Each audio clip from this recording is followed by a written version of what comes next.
आपने जो 32-33 थाने में कंप्लेंट की थी 2 हफ्ते पहले, जी जी वो की थी कार्रवाई उस पे? मैम, कार्रवाई नहीं हुई है। एसएचओ ने रिश्वत लेके बंद कर दिया, फ्रॉड डॉक्यूमेंट लगा के। अच्छा ये बताइए, जब आप दरखास्त देने गए थे जी तो आपको रसीद मिल गई थी? हाँ, रसीद तो मिल गई थी। आपको बुलाया था, बयान देने हो गए थे नहीं आपके? नहीं मैम, कुछ नहीं हुआ। उन्हें बस आरोपियों के साथ मिलके और रिश्वत लेके बुलाया बंद था कर आपको दिया। या नहीं बुलाया गया? नहीं बुलाया मैम, नहीं बुलाया। नहीं। साथियों नमस्कार, जय हिंद। मैं नायशदा सुरेंद्र सिंह। आप सभी जानते ही हैं मेरा जो केस है, मेरा commanding officer colonel Amit Bisht मेरी यूनिट में जवानों का शोषण करता था, चोरी करता था और देश के साथ गद्दारी कर रहा था। और उसके विरोध में मैंने 2 साल लगातार फाइट की थी। और जब मैं नहीं माना था तो उसने मुझे फ्रॉड डॉक्यूमेंट बना के पेंशनर घोषित कर रखा, जबकि मैं सर्विंग हूँ और एज पर मेरे सर्विस रिकॉर्ड। तो साथियों, फिर मैंने इसके अगेंस्ट में सारी जो कंप्लेंट्स हैं डिफेंस मिनिस्ट्री और पीएमओ, डिफेंस मिनिस्टर, हर जगह भी की थी। सैकड़ों हजारों की, कोई कार्रवाई नहीं हुई थी। तो हमने पुलिस में भी इसकी एफआईआर दर्ज करने की कोशिश की थी और अभी तक कोशिश कर रहा हूं। और पुलिस का क्या रिस्पॉन्स रहा है इसमें, आज मैं सिर्फ इसकी जानकारी देने के लिए आपको ये वीडियो बना रहा हूं कि जो मैं एफआईआर करने की जो कोशिश हुई है मेरी तरफ से, उसमें पुलिस का क्या रवैया रहा आज तक, वो जानकारी आपको इस वीडियो में कंप्लीट दूंगा। और आपको पूरा जानकारी मिलने के बाद सारी ऑडियो रिकॉर्डिंग आपको सुनाएंगे और सब कुछ बताऊंगा। आप सुनकर एक माथा पीटने को मजबूर हो जाएंगे कि हमारे देश में अगर आपके पास पैसा और पावर है तो आप कुछ भी कर सकते हैं। चाहे देश के साथ गद्दारी हो, चाहे चोरी हो, चाहे जवानों का खून चूसना हो, चाहे कुछ भी इलीगल करना हो, तो वो उसके लिए गारंटीड है। इस कहानी से, मेरी स्टोरी से पूरी अगर आपने सुन लिया तो आपको एक क्लियर हो जाता है। तो वो आपको मैं सारी रिकॉर्डिंग सुनाऊंगा। आपको ये बता दूं कि जब मुझे इसने पागल करार करके मिलिट्री हॉस्पिटल में बंद करवा दिया था, क्योंकि मैं इसकी लगातार कंप्लेंट्स कर रहा था, तो इस टाइम मेरी पत्नी इसके अगेंस्ट में यहाँ पर एफआईआर दर्ज करने की कोशिश की थी। जब पुलिस ने नहीं दर्ज की थी तो उस टाइम मनोहर लाल खट्टर हमारे सीएम थे, उनके पास भी सीएम विंडो एक प्लेटफॉर्म है वहां पर लगाई, कहीं पर कोई सुनवाई नहीं हुई थी। और अभी मैं जब लगातार अभी सोशल मीडिया पर आकर और हर जगह कोशिश कर रहा हूं, हर प्लेटफॉर्म पे, तो जब कुछ नहीं हो रहा था तो मैं एफआईआर दर्ज करने के लिए अपने नियरेस्ट पुलिस स्टेशन 32-33 सेक्टर थाना करनाल में गया था और 12 अगस्त को मैंने पहली कंप्लेंट दी थी। तो साथियों, जब कंप्लेंट दी थी उस पर क्या क्या हुआ, उससे एसएचओ ने क्या किया, एक बार आपको मैं कुछ रिकॉर्डिंग सुनाता हूँ, फिर बाद में सारी कहानी बताऊंगा कि क्या क्या हुआ। ये रिकॉर्डिंग है जो एसपी ऑफिस से मेरे पास कॉल आया, एक पुलिस की महिला कांस्टेबल का है, महिला जो भी उनका पोस्ट होगा, और उन्होंने मुझसे पूछा है कि आपकी कंप्लेंट्स पे क्या हुआ और मैंने क्या जवाब दिया। एक बार रिकॉर्डिंग सुने। आपने जो 32-33 थाने में कंप्लेंट की थी 2 हफ्ते पहले, जी जी वो की थी कार्रवाई उस पे? मैम, कार्रवाई नहीं हुई है। एसएचओ ने रिश्वत लेके बंद कर दिया, फ्रॉड डॉक्यूमेंट लगा के। अच्छा ये बताइए, जब आप दरखास्त देने गए थे जी तो आपको रसीद मिल गई थी? हाँ, रसीद तो मिल गई थी।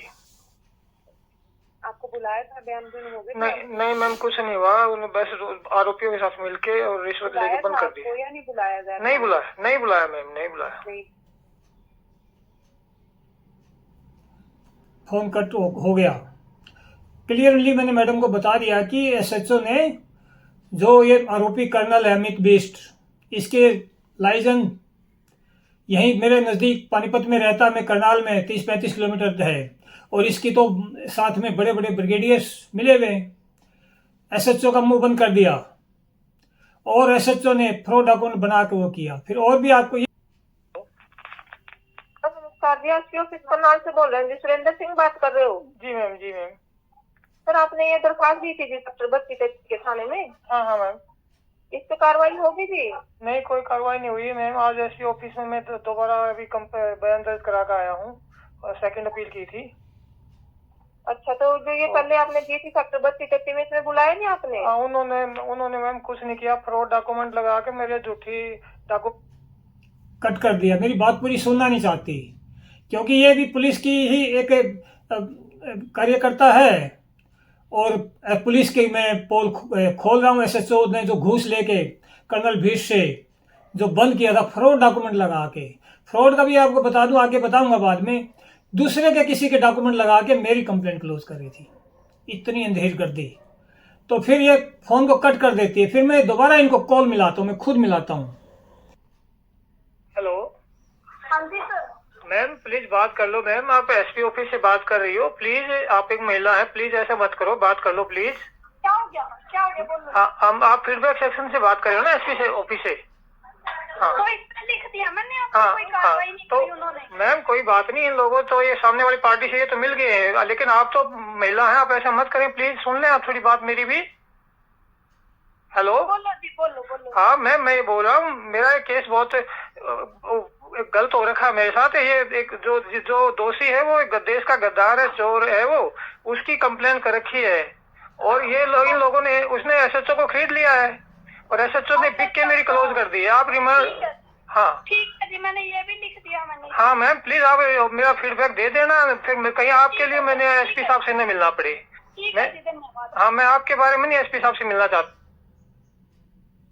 काट दिया, फिर दोबारा काट दिया, सुनना नहीं चाहती क्योंकि परेशानी हो रही है, इसमें पोल खुल रही है इनकी। सर ये जो दरखास्त दी, जिस पे क्या कार्रवाई हुई है? हाँ मैम, एसपी ऑफिस से बोल रहे हैं ना? जी मैं सर। हाँ मैम, आपसे रिक्वेस्ट है कि पूरा फीडबैक सुन लियो मेरा, और मैम मेरा सर मेरी सुनिए मेरी सर प्लीज, जितना सर रिक्वेस्ट है, जितना पूछे क्यों, हमने और भी कॉल करने होते हैं। अच्छा, आप हमें सिर्फ ये बताओ, आप खुद लेके गए थे दरखास्त को? हाँ जी, आप खुद लेके गए थे दरखास्त को थाने में? हाँ जी, सर मुंशी ने स्लिप दी थी काट के? हाँ जी, दी थी सर पुलिस, उसने आपको थाने बुलाया था पुलिस वालों ने? नहीं बुलाया था जी। नहीं बुलाया सर। हाँ। पुलिस अब उनकी कार्रवाई से आप संतुष्ट नहीं हो? ना, वो संतुष्ट नहीं है, एसएचओ ने रिश्वत लेके बंद कर दिया, एसएचओ ने रिश्वत लेके बंद कर दिया। मैम एसपी को पुटअप कर दो मेरा ये। हाँ ठीक है सर, थैंक हाँ, यू।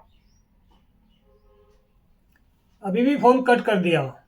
आपको अब बाद में मैं सबसे आखिर में फिर सुनाऊंगा। मेरे पास अभी 2 दिन पहले जो मेरे केस का आईओ है, एएसआई नरेश कुमार, उसने मुझे कॉल करके बुलाया, उसका वो रिकॉर्डिंग आपको सुनाऊंगा, और मुझे बुला के बोल रहा है कि आप कंप्लेंट करना बंद करो। यानी जो आरोपी है उसने इतना ज़्यादा इनको खिला पिला दिया है कि मेरी कंप्लेंट्स को फ्रॉड डॉक्यूमेंट लगा के बंद कर दिया, और अभी मैं फिर लगातार कर रहा हूँ, इनके काले कारनामे सारे निकालने के लिए कोशिश कर रहा हूँ। तो अभी मुझे बुलाकर चौकी में बोल रहा है कि आप ये बंद करो। ये है पुलिस, करनाल पुलिस, सेक्टर 32-33 थाना, सेक्टर 32-33 थाना करनाल की, ये इनकी हालत है। और हालत ये है कि ये जो महिला कांस्टेबल या जो भी इनका पोस्ट है, ये मुझे कॉल कर रही थी, ये एसपी की डायरेक्शन से मेरे पास कॉल कर रही थी, और मैंने क्या जानकारी दी है आप सभी ने अच्छे से सुन लिया। मैंने जानकारी ये दी है कि एसएचओ ने घूस लेके फ्रॉड डॉक्यूमेंट, किसी दूसरे के डॉक्यूमेंट लगा के मेरी कंप्लेंट क्लोज कर दी है, और एसपी साहब को आप बता दीजिए। तो एसपी साहब को सब कुछ बताने के बाद एसपी ने कुछ नहीं एक्शन लिया, कुछ जीरो एक्शन। और मैंने फिर अपील भी दाखिल करी है, वो मैं आपको भी सारी कहानी बताता हूँ शुरू से कि ये एफआईआर का प्रोसेस मैंने कब शुरू किया। पहले तो जैसे कि मैंने बताया कि मेरी मिसेज ने जब मुझे बंदी बना लिया था, उस टाइम पे इनके चौकियों में, इनके थानों में धक्के खाती रही थी बहुत लंबे समय, कुछ नहीं हुआ था। और अभी मैंने फिर पूरी डिफेंस मिनिस्ट्री और हर अथॉरिटी पर लगातार हजारों बार भेजने के बाद अभी मैं पिछले 12 अगस्त को इसी थाना में, 32-33 थाना में एसएचओ के पास ही अपनी कंप्लेंट देकर आया था कि इस प्रकार मेरा एक चोरी और गद्दारी का विरोध करने से एक कर्नल ने, जो मेरा कमांडिंग ऑफिसर है वो पानीपत में ही रहता है, उस पर आप ये मेरी कंप्लेंट दर्ज कर लीजिए। उसने मुझे जान से मारने की कोशिश की है और फ्रॉड डॉक्यूमेंट बना के मुझे पेंशन दे रहा है। तो मैंने कंप्लेंट दे दी, तो दूसरे के डॉक्यूमेंट लगा के एसएचओ ने बंद कर दिया।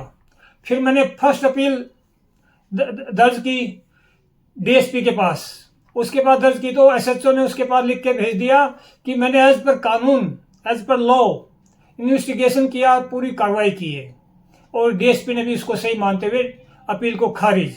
फिर सेकंड अपील एसपी के पास की कि श्रीमान ये एसएचओ और डीएसपी आरोपी का साथ दे रहे हैं और लेन देन पैसे का बहुत बड़ा हुआ है और आप इस पर कार्रवाई करें। मेरे पास सारे प्रूफ हैं। और आप मेरी बात सुने, मेरी बात बिना सुने वही बात पर स्टैंप लगाते हुए एसपी ने क्लोज कर दिया। फिर मैं लिखता हूं DGP Haryana, director general of police Haryana, वहां से भी इन्हीं की बातों को स्टैंप लगाते हुए क्लोज। ये है हरियाणा में एक एक्ट आया था, उसका कब आया था वो डेट याद नहीं है, राइट टू सर्विस, यानी हरियाणा के हर सिटीजन का राइट है कि वो सर्विस लेगा पुलिस से, डिपार्टमेंट से, सरकारी सर्वेंट से।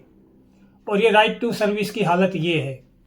और एक पोर्टल का नाम है सरल पोर्टल, यानी आसान, कोई भी नागरिक जाए आसानी से उसको न्याय मिलेगा, कार्रवाई होगी सरकारी सर्वेंट द्वारा, कर्मचारी द्वारा। और ये कार्रवाई ये है कि जो आरोपी हैं, जो चोर गद्दार हैं, उनसे घूस लेके मुझे ही धमकाया गया है बार बार। और अभी मुझे बुला के आईओ, जो मैं आपको रिकॉर्डिंग सुनाऊंगा, बोल रहा है कि आप बंद करो ये है राइट टू सर्विस सरल पोर्टल। सरल नहीं, सिस्टम बिल्कुल खत्म हो रखा है, खत्म हो रखा है। सभी सारे देश के लोग, जिसको भी जो समस्या होती है, क्या वो कोर्ट में जाके न्याय लेंगे? 140 करोड़ सब कोर्ट में जाएंगे? इनकी ये इस टाइप की घूसखोरी, गद्दारी, चोरी को छुपाने के जो तरीके हैं इन चीज़ों के लिए, इनसे लड़ने के लिए, इनकी शिकायत करने के लिए हार के बैठ जाते हैं। बिल्कुल ख़त्म। मैं उसका प्रूफ हूँ। सिस्टम 100% ख़त्म हो चुका है। और पुलिस जो क्रिमिनल हैं, जो चोर हैं, जो गुंडागर्दी करते हैं, उनकी प्रोटेक्शन में तैनात है। मैं ये कह रहा हूँ, मेरे केस में ये हुआ है, यानी उसकी प्रोटेक्शन में तैनात है। क्योंकि मुझे बोल रहे हैं कि आप इसको बंद करो, क्यों कर रहे हो? और जो किया था उसको बंद, फ्रॉड डॉक्यूमेंट लगा के उसको क्लोज कर दिया है। तो यहाँ पर इस बात को कहने में कोई भी मुझे हिचकिचाहट नहीं है। प्रूफ के साथ कह रहा हूँ कि करनाल पुलिस आरोपियों या जो क्रिमिनल्स को की बचाने में, उनकी सेफ्टी के लिए तैनात है। ये मेरे केस में ये प्रूव हो गया है। सिस्टम 100% फेल है। मैंने हर जगह कंप्लेंट भेज दी है, सब कुछ कर दिया है। अभी सिर्फ एक ही चीज़ बाकी है, आखिरी अदालत जो आप हैं, और आप इस चीज़ों को समझेंगे। और अगर ये सिस्टम ऐसे फेल हो गया, आप वोट दे के इनको बनाते हैं, इनको सत्ता देते हैं, इनको पावर देते हैं, और इनकी हालत ये है। तो इसमें मैं आपको और ये बता देता हूँ कि मैंने ये सब कार्रवाइयाँ की हैं। और अभी मैंने आखिर में एक एप्लीकेशन लिखी हुई है, जिसको मैं साइड में आपके अटैच कर रहा हूँ। उसमें मैंने ये सीधा ये लिखा हुआ है, आप इसको फुल स्क्रीन पर लेके पढ़ लेना, देख लेना, कि आरोपी कर्नल अमित बिष्ट और ब्रिगेडियर इंद्रदीप सिंह भल्ला, जो मेरे केस के मास्टरमाइंड हैं, जिन्होंने रचा है, जो अपनी चोरी गद्दारी को छुपाने के लिए मुझे ज़बरदस्ती पेंशन दे रहे हैं और मुझे दबाने की कोशिश कर रहे हैं, मेरे फीडबैक ऊपर गलत दे रहे हैं, वो मुझे SHO सेक्टर 32-33 थाना से मिलकर कभी भी कोई भी साजिश रच के मरवाएंगे, यानी मरवाने की साजिश करेंगे। क्योंकि साथियों, आप समझ सकते हैं, जब पुलिस क्रिमिनल पर कोई कार्रवाई नहीं करती, उसको खुला छोड़ देती है, और एक तरफ मेरे पास एविडेंस है कि अपने देश के साथ गद्दारी, चोरी हुई, अरबों की लूट हुई, तो वो जो एविडेंस है वो इनके लिए बहुत बड़ा खतरा है। इसलिए मेरे साथ कोई भी साजिश करेंगे ये, और उसमें हाथ करनाल पुलिस का होगा, और उसका मेन कार्रवाई करता आरोपी और SHO 32-33 थाना और ये ब्रिगेडियर। आपको मैं यहाँ भी ये भी बता दूँ, जब मैंने पहली कंप्लेन 12 अगस्त को की थी, तो उस कंप्लेन के बाद में मैंने फिर साथ में सोशल मीडिया पर यूट्यूब के माध्यम से इनके सारी चोरी के सारे पोल खोल रहा था। तो मुझे 21 अगस्त को फिर ब्रिगेडियर इंद्रदीप सिंह भल्ला के जो अधीन एक सूबेदार मेजर ने मेरे पास कॉल किया, धमकाया कि तुम ये इनके बारे में बता रहे हो, ब्रिगेडियर भल्ला के चोरी के बारे में, रिश्वतखोरी के बारे में, वो ऐसा नहीं है। और उन्होंने मेरे को उल्टी सीधी गाली गलौज की थी, जो मैंने वो वीडियो आपको साइड में लगा रहा हूँ, इसमें मैंने उसका सारी वो रिकॉर्डिंग भी लगा रखी है। तो मुझे, यानी जब मैं पुलिस को FIR दर्ज करने की कोशिश करता हूँ, तो आरोपी मुझे धमकी दे रहे हैं कि हम आपको पुलिस से ही उठवा देंगे। ये बोल रहा, मुझे मैसेज भी पड़े हैं, रिकॉर्डिंग भी पड़ी मेरे पास, कि हम आपके घर पुलिस भेज रहे हैं, आपको उठवा देंगे। यानी पुलिस का उन्हें कितना सपोर्ट है। और मैं इसी चीज़ की कंप्लेंट फिर देता हूँ 27 अगस्त को कि भाई मैंने आपके पास कंप्लेंट दी और आरोपी मुझे पुलिस से उठवाने की वो धमकी दे रहे हैं और आप कुछ करिए, कुछ कार्रवाई नहीं करते, पुलिस वही करती है, क्योंकि पुलिस के तो इशारों पे सब कुछ आरोपी कर रहे हैं। और उसकी मैंने फर्स्ट अपील भी, सेकंड अपील भी एसपी के पास, एसपी मोहित हांडा के पास सब कुछ लिख के भेजने के बाद, डीजीपी के पास भेजने के बाद, यहाँ तक कि मैंने सीएम नायब सिंह सैनी की जो ऑफिशियल मेल आईडी है उसके पास भी सब कुछ भेजा है, कोई कार्रवाई नहीं हुई है। तो ये है हमारे सिस्टम की हालत। और एक आम आदमी कहाँ जाएगा? सब कोर्ट में जाके लाखों रुपए खर्च करके 20-20 साल धक्के खा के न्याय ले सकते हैं, ये नामुमकिन है। तो ये हमारे यहाँ की करनाल पुलिस का मेरे केस में ये रवैया रहा है और सारी चीज़ें ऑन रिकॉर्ड मैंने आपको बताई है। अभी मैं आपको ये रिकॉर्डिंग सुनाता हूँ कि आईओ ने मुझे अभी 2 दिन पहले फ़ोन करके बुलाया कि आप आइए, बहुत प्यार से बात करी। और जब मैं वहाँ गया तो मुझे बोल रहा कि आप ये कंप्लेन करना बंद करिए और ये यहाँ का लिए कोई केस नहीं है, कुछ नहीं है। ये मैं आपको रिकॉर्डिंग सुनाता हूँ जिसमें वो मुझे बुला रहा है कि आप वहाँ पे आइए। हेलो। हेलो सूबेदार साहब नमस्कार। हाँ जी नमस्कार। मेरे एसआई बोल रहा जी, सेक्टर 9 ऑफिस से। हेलो सर नमस्कार, क्या हाल है? बढ़िया बढ़िया, बिल्कुल ठीक हो? हाँ सर बढ़िया है। अच्छा, ये कंप्लेंट तो आपने दोबारा फिर दे दी, फिर आएगी मेरे पास। अरे सर मैं तो लगातार ही हर दिन भेजता हूँ, कोई सुन ले तो। मैं तो आपके पूरे महकमे को हर दिन भेजता हूँ कि कोई गुहार सुन ले हमारी। अभी कहाँ हो आप? मैं तो घर पे ही था। आ जाओ ना सर एक बार। आ जाऊंगा सर, आ जाता हूँ। आ जाओ, मैं यही हूँ चौकी में। तो इसने मुझे बुलाया, फिर मैं इसके पास गया तो मुझे बोलता है कि मैंने आपको इसलिए बुलाया है कि आप ये लगातार क्यों कंप्लेंट कर रहे हो, आप इनको बंद करो। और मैंने ये बताया कि मैं कंप्लेंट भी, मेरा इतना भी राइट नहीं रहा कि मैं कंप्लेंट भी नहीं करूं, कि बोला आप इसको बंद करो। ये हालत है करनाल पुलिस की, सेक्टर 32-33 थाना, और ये उस थाना के अंदर में चौकी आती है सेक्टर 9 की, ये उसमें एएसआई है और मेरे केस के आईओ है ये। तो ये हालत है। मैं आखिर में यही बात कहना चाहूँगा आप सभी साथियों से कि आप जो सपोर्ट कर रहे हैं, जो प्यार दे रहे हैं एक सच्ची लड़ाई में, एक देश के गद्दार के विरोध में, फाइट में, आपका मैं बहुत बहुत धन्यवाद करना चाहता हूँ। और आप सभी से ये रिक्वेस्ट भी कर रहा हूँ कि वीडियो को ज़्यादा से ज़्यादा शेयर करें, इसको वायरल करें, ताकि सीएम हरियाणा और पीएम, मेरे देश का पीएम प्रधानमंत्री मोदी जी जो बोल रहे थे कि मैं देश का चौकीदार हूँ, किसी को कुछ खाने नहीं दूंगा, नहीं खाऊंगा, मैं फ़कीर हूँ, और आज लूट मची हुई है, सिस्टम 100% फेल है, एक आम आदमी कहाँ जाएगा। और मैं आपका एक सैनिक हूँ, इस देश का सैनिक हूँ, जूनियर कमीशनड ऑफिसर हूँ, और मैं ऑन सर्विस हूँ। फ्रॉड डॉक्यूमेंट बना के मुझे पेंशनर घोषित कर रखा है, और मैं एक अपने देश के गद्दार के पोल खोलने के लिए संघर्ष कर रहा हूँ, जो कि मेरी ड्यूटी है। मैं पर्सनल अपनी लड़ाई नहीं लड़ रहा हूँ। इसलिए मैं आपसे सभी से हक से अपना सहयोग मांगना चाहता हूँ और आपसे सहयोग की उम्मीद करता हूँ कि आप ज़्यादा से ज़्यादा जो कैपेसिटी आपकी हो, जितनी बार आप इसको शेयर और आगे गवर्नमेंट से सवाल पूछ सकें, आप करें, ताकि हमारे देश में कुछ सिस्टम अपना काम करे और देश के साथ गद्दारी नहीं हो, और हमारी सेना का नाम डुबाने वाले इस टाइप के अधिकारी पर कार्रवाई हो सके। जय हिंद, नमस्कार।